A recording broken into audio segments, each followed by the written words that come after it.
I'm Rosie. And I'm Jim. And this is Cruising Sea Venture. Hey, welcome to episode 2 of our Grand Refit. If you haven't watched episode 1, you might want to do so. It'll help you kind of follow along. It's episode 2 just follows it here. But if you haven't, that's okay. Here's the numbers of where we start with on episode 2 with the estimate. In this episode, everything gets turned upside down.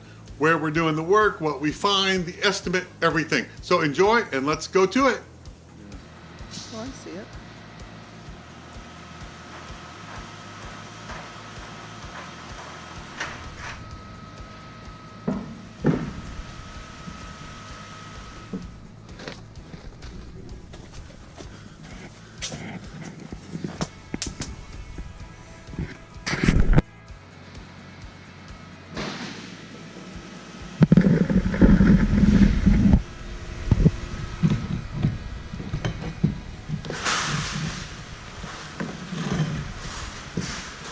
All right, I thought this was a good moment to stop and explain a little bit about what we found, what we didn't find when we tore into the upper deck, and how it totally changed the estimate and the plan moving forward.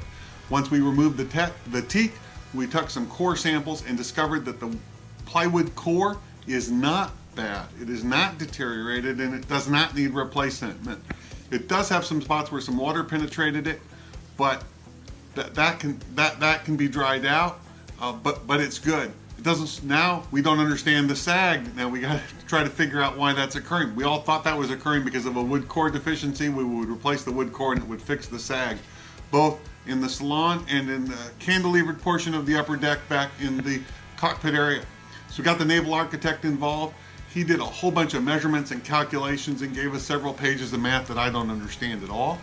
And he talked to the factory back in China with Cheoy Lee, and come to the conclusion that the deck was originally underbuilt.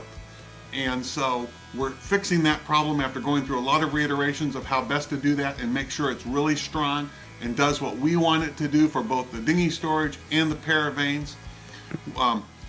There's a kind of a multi-step thing going on. So up on top, we're just going to simply overlay a new layer of fiberglass about 3/8 of an inch thick. That makes it a beautiful finished surface up there and covers the 3,000 or so screw holes that are up there. In the salon area, we had the cloth headliner. That's been removed, as you'll see in the video. That is not being replaced with a cloth headliner. That's being replaced with a plywood, new plywood ceiling that's bonded to the bottom of the rafters, thus creating a box which will be very strong. The visible side of that ceiling will have grooves cut into it to make it look kind of like a wainscoting ceiling, giving it hopefully a beautiful finished look. It'll have 5 coats of high gloss white paint on it, and that will be the new finished ceiling that will now become a structural component. That's still not enough to provide to satisfy the naval architect with the necessary calculations that he's done for the load that's necessary.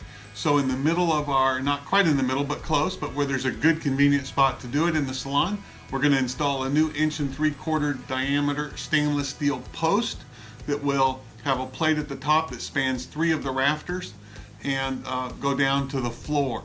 That's something Rosie and I had even talked about in the past because there's no handhold in the middle of the salon, and that plays a role when you're underway and it's a little rolly. There's nowhere good to hold on right in that area. So then in the engine room, directly below the salon post, is another stainless steel post being installed to carry the weight down to the floor of the engine room, to some girders that are down there. And below that, a new fiberglass bulkhead is being installed to carry the load from the top roof all the way down into the hull. So none of those items are included in the estimate. None. So it's a big adjustment to the estimate.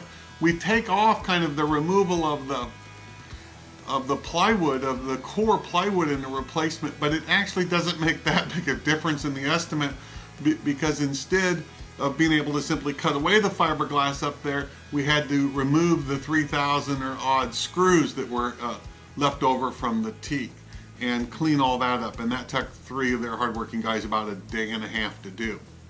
So all said, new post in the salon, new post in the engine room, new bulkhead underneath the engine room floor, new integral plywood ceiling with a finished paint in the salon, And then back in the cockpit area where the same roof is cantilevered over and is quite bouncy, we're adding 2 new stainless steel posts in the corners of that cantilevered roof and 2 cross beams to strengthen that whole area. So that's said and done. The total change in the estimate now with this revised plan that we understand exactly what's going on is an increase of about $16,500. So that's just a change in the plan, but now we know what we're dealing with and we know the right way to fix it. All right, we're here in the salon on the refit, coming up with, I don't know, plan 4 probably. They're working up there, we're working down here. Jim's taking down what looks like the original old boxes for the lights that were installed back in the day, 40 some years ago, and making room for new lights. So of course this is like job creep, right? Because we took the headliner all down, we're gonna do a different kind of ceiling in here. Now the old lights stuck down because I'm 6'6", I hit my head on. So now those lights all go, so now we buy new LED recessed lighting that will be dimmable. Will look much better, not in the original budget. So one of the projects we're doing, separate from the yard, well, the boat's here and we got it all scaffolded, is our big huge rub rail down the side of the boat here. So this is a big teak rub rail, caulked on the top, caulked on the bottom, big stainless steel rail screwed to the outside. It has a lot of signs of rust and wear, and the teak has deteriorated a little bit over time. So the plan is to take all the caulk out now that the boat's inside for a little while, let it dry out really well.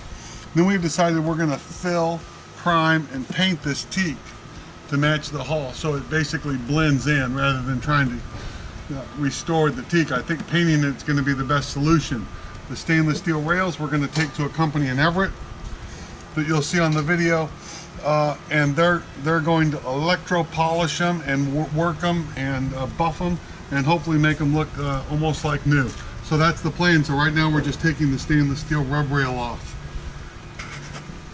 All right, we got all the rub rail off now, ready to go to the rail company for polishing. So the next step in this rub rail refurbishment paint project is getting all the grout removed. Trying to get all this old grout removed without, scratching the gel coat too much. So it's just a matter of taking the little pointy tool and trying to get in here and very slowly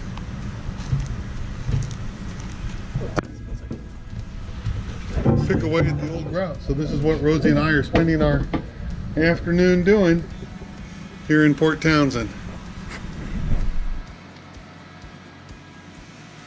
Here's a view of the back deck, and hopefully you'll be able to see that we have a little bit of a bump at the front of the ramp, and then close to where Jim's standing are those feet. We have a dip. I think prelim test work to see if we can get the upper ceiling pushed up, and it really is making a difference in our puddle area. So we've got a support downstairs so that the jack upstairs is pushing up rather than the floor down, and it is tied into a support on the generator, and this is temporary support, and it will be switched out to a permanent support. Then we're all set. Okay, here's C-Venture. The teak has been removed, the glue has been removed, the screws have all been removed, and now the back is all tinted up. Let's take the catwalk to it as they grind all the upper gel coat away to get to solid fiberglass.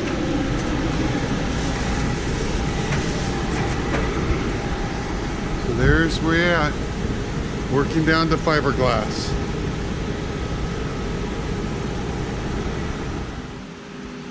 Here's our rub rail material from the starboard side of the boat, and we have another pile from the port side. We're going to take the stainless steel bars to Railmakers Northwest in Everett, where they will buff them and polish them and polish them in a tank and make them as much as new as possible. Refurbishing the rub rail, and thus the cost of this, not part of our original estimate. We're estimating the polishing work on the stainless will be about $1,000. So we'll have to add that into our overall budget. We've pulled the propellers off and we're going to have them cleaned, tuned, balanced, because it's a great time to do it. Not in the original budget or estimate. I anticipate the cost to be about $600. All right, now that Sea Venture's out of the water and inside, it's a great opportunity to evaluate our bottom paint situation. The bottom paint actually looks like it's in pretty good condition, but we're gonna go ahead and have the bottom painted while she's out of the water. It looks pretty good because our diver, Chris Parrish, is fantastic, and he comes and scrubs the bottom of the boat about every 3 months and checks zincs and does that kind of work for us. So it ends up looking really good, plus it's been pressure washed. But it's worn through quite a bit, and so it's time to do it. Getting the bottom paint done, something that Rosie and I could do ourselves, but have elected not to do. We estimate it's about 30 hours of sanding, needs to be completely sanded with 80 grit sandpaper to get any paint that has started to slough off down to a relatively clean surface. You don't have to remove all the old bottom paint, but we do need to get down to a good solid base level, and then 2 coats of Trinidad. I think we're going to change the bottom color to black. So not in the original estimate. Estimated cost is about $2,800 in labor and $1,500 in materials, for a total of $4,300 added to the project for a new bottom paint on Sea Venture. Here's our pile of railing stanchions from the back upper deck from when we took everything apart. And if we look closely at the stanchions, and each one is different and custom made, there's a lot of discolorization and on them. I suppose this one actually goes this way, part that goes down in the deck and stuff. So these are going to Railmakers Northwest today. 15 of them. I think there's 15 of them. We'll have to count them, to be refurbished and hopefully made to look almost like new with a mirror finish. That's what we're hoping. The estimated cost is $100 per stanchion, $1,500 not included in the original estimate, so we'll need to add that to the project total. We're at Railmakers Northwest, where we're dropping off our railings and rub rail. So, just dropping stuff off.